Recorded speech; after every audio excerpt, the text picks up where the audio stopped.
Welcome! In front of me I have Polar Ignite, and I'm gonna show you how to lock the touchscreen on this device.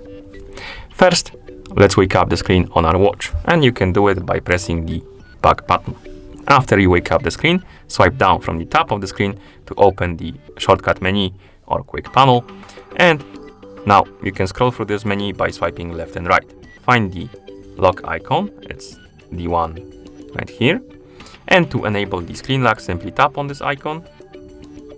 Oh, my bad. Let's open the menu again. Tap on the icon.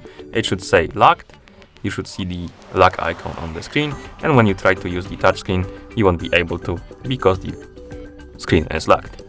This option is quite useful. For example, if you want to go to sleep or to swim, take a shower with the watch on, to prevent the mistouches on the touchscreen, basically. And once you're done and you want to unlock the touchscreen, you can press and hold the back button. Keep holding it until you see this animation on the screen, like this. Oh. And the touchscreen is unlocked now. Okay, and that's how you lock the touchscreen on this device. Thank you for watching. If you found this video helpful, please consider subscribing to our channel and leaving a like on the video.